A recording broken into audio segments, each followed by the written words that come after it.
আমাদের কাজ ধারাবাহিক ভাবে চলতে আছে। তো 5টা বাজায় একবারে বিকাল অন্ধকার হয়ে গেছে, দেখেন একবারে সন্ধ্যার মুহূর্ত এরকম মনে হইতাছে যে। ভালো থাকেন, সুস্থ থাকেন, দেখা হবে আগামীকালকের ভিডিওতে। Hey guys, good morning, welcome back to my another blog. এই যে আমাদের এক্সকাভেটরের কাজ শুরু হয়ে গেছে। তো এই রাস্তাতে যে ছোট ছোট বাঙ্গা ছিল, এই বাঙ্গাগুলা প্রথমে সকাল সকাল আইসা ভরাট করতেছি, তারপরে আমরা আমাদের কাজে যাব।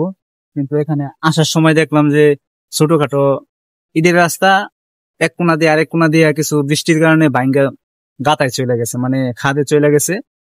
এগুলা সকালবেলা আইসা ভরাট করলাম, দেখতে খারাপ দেখা যাইতো, এর জন্য এগুলাকে আগে ভরাট করলাম, তারপরে আমাদের কাজে যাব। তো চলেন আপনাদেরকে দেখাই কোনগুলা ভরাট করতেছি।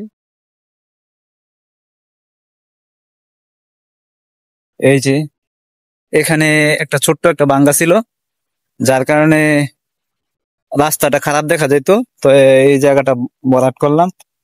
এই যে এখান থেকে মাটি আইনা আরো সামনে আছে, এখানে ইট বসানো হয়েছে। ইটের ফাঁকে ফাঁকে দেখেন এই যে বৃষ্টির কারণে ভাঙ্গা চলে গেছে, দেখতে খারাপ দেখা যায়, যার কারণে আমরা এটা ভরাট করে দিতেছি। এমনিতেই ভরাট করতেছি, এটার কোনো বাজেট নয়, না থাকায়ও আমাদের কইরা দিতে হয়। গাড়ি যদি সাইডে বাইটে নিয়ে আসি, টুকিটাকি কাজ টাজ থাকলে এগুলা ভরাট করতে হয়। এই যে এখানে একটা ভাঙ্গা আছে, মোটামুটি বেশি ছোটও না আবার বেশি বড়ও না, এটাকেও ভরাট করব। ইট গুলানের উপরে আমরা কিছু মাটি দিয়ে যাব, পরবর্তীতে এই রাস্তার যে লোক আছে তারা ইট গুলা উঠায় আবার এগুলা বসায় দিবি, কিন্তু আমরা এখন মাটিগুলা ফালাই দিয়ে যাব, ভরাট করে দিয়ে যাব। এই যে গাইজ, আমাদের কাজ ধারাবাহিক ভাবে চলতে আছে। এই যে সকালবেলা আইসা ওইখানে লাগছিলাম, যে দেখাইছিলাম ইটের যে বাঙ্গাটা ছিল, বাঙ্গাটা আমরা মেরামত করছি। তারপরে এই জায়গাতে কাজে লাগছি, এই যে আমার এক্সকাভেটর কাজ করতেছে, এই যে দেখতেছেন ওইখানে। তো এদিক দিয়ে আমরা কাজ করে গেছি, এখন আমরা লাঞ্চ করে আইছি, লাঞ্চের সময় হয়েছিল, যার কারণে আমরা লাঞ্চ করে আইছি। এই যে আসেন আপনাদেরকে দেখাই। এখন রোদ বেশি, রোদের কারণে ক্যামেরাতে মানে সমস্যা হয়, যার কারণে আমি ভিডিওটা করতেছি না। এই যে দেখাই রাস্তাটা মোটামুটি আমরা কিভাবে কমপ্লিট করতেছি। এই যে দুই সাইডে মাটিগুলা উঁচা রাখতাছি, যাতে মেঘ বৃষ্টি হইলে যাতে না ভাঙ্গে। মাঝখানে আবার কিন্তু ইট বসানো হইব, এর জন্য আমরা এরকম ভাবে করতেছি। যদি ইট না বসানো হইতো তাহলে আমরা সমান করে দিতাম। মাঝখানে ইট বসানো হবে, 6 ইঞ্চি বালু দিয়ে, তারপরে আবার 2.5 ইঞ্চি ইট হইব।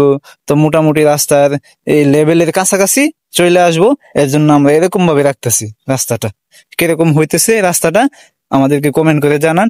এই ফিনিশিংটা দেওয়া হইতেছে না, যারা কোদাল দিয়ে বালু কাটবে, বালু দিবে, তারা এই ফিনিশিংটা দিয়া তারপরে তারা বালু দিবে। যেখানে বালু কম লাগে কম দিবে, যেখানে বালু বেশি লাগে বেশি দিবে। এর জন্য আমরা এরকম ফিনিশিংটা দেওয়া হইতেছে না, এরকম ভাবে আমরা কাটতেছি। এই সাইডে একটু উঁচা, এই সাইডে একটু উঁচা। তো ভাই লোক, আমাদের কাজ আজকে এ পর্যন্তই সমাপ্ত। এখন বাজে 5টা। তো 5টা বাজায় একবারে বিকাল অন্ধকার হয়ে গেছে, দেখেন একবারে সন্ধ্যার মুহূর্ত এরকম মনে হইতাছে যে।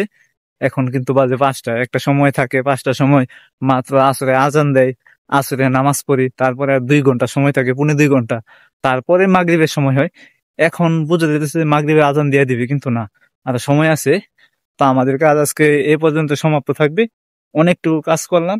এই যে রাস্তাটা মোটামুটি ফিনিশিং দেওয়া হয়েছে, ততটা ফিনিশিং না, এগুলোর মধ্যে ইট বসানো হইব, এর জন্য আমরা এরকম ফিনিশিং দিছি। কোদাল দিয়ে এগুলারে সমান করা হইবে। তো এখন বাসায় যাব। তো ভাই, কাজ সারলাম মাগরিবের কিছুক্ষণ আগে। তো আমি তো বললাম এই কাজ শেষ করে বাসার দিকে রওনা দিতেছি। তো বাসা আসতে আসতে প্রায় আমাদের মাগরিবের অনেকটা সময় পরে হয়ে গেছে, মানে সন্ধ্যা হয়ে গেছে আর কি। তো যাইতে যদি লাগে 1.5 ঘন্টা, আইতে যদি লাগে 1.5 ঘন্টা, তো মোটমাট আওয়া যাওয়া তো অনেক সময় 1.5 ঘন্টার মতো। তো যদি 1.5 ঘন্টা যায় প্রত্যেকদিন আসা যাওয়ায়, তো কাজ করবো কয় ঘন্টা? মানে সারাদিনে কাজ হয় 8 ঘন্টা, 7 ঘন্টা, 6.5 ঘন্টা। সকালে নাস্তা খাইয়া খাবার টাবার খাইয়া যদি যায়, তাহলে বাজে 9টার উপরে বাইজে যায়। তো কাজ শুরু করতে করতে মানে অনেক লেট হয়ে যায়। তো আবার সাইরা দিন লাগে আগায় শীতের দিন আয়া বাইতে ফ্রেশ হইতে গোসল করতে হয়।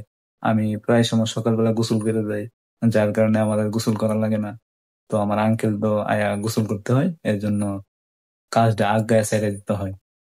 তো শীত কিছু নামছে, যার কারণে আয়সা বাড়িতে আয়সা সন্ধ্যা হয়ে গেছে, আয়সা বাসা থেকে বাইরেছি না, বাইরে কিছু ঠান্ডা ঠান্ডা। তো এই যে গেঞ্জি পরা আছে, এই গেঞ্জি বাড়ির বাইরে গেলে, রুমের বাইরে গেলে কিছু ঠান্ডা ঠান্ডা লাগে, এর জন্য রুম থেকে আর বাইরে নেই, রুমের ভিতরে বসে রয়েছি। তো আজকে আমার ভিডিও অনেকগুলা কাজ বাকি আছে, যেরকম এডিট করা বাকি আছে, আরো অনেক কিছু বাকি আছে। তো আমার ভিডিওটা আজকে এই পর্যন্তই থাকবে। ভালো থাকেন, সুস্থ থাকেন, দেখা হবে আগামীকালকের ভিডিওতে। I hope you enjoyed this video. Hit like and do subscribe to my channel. Thank you so much for watching. Bye.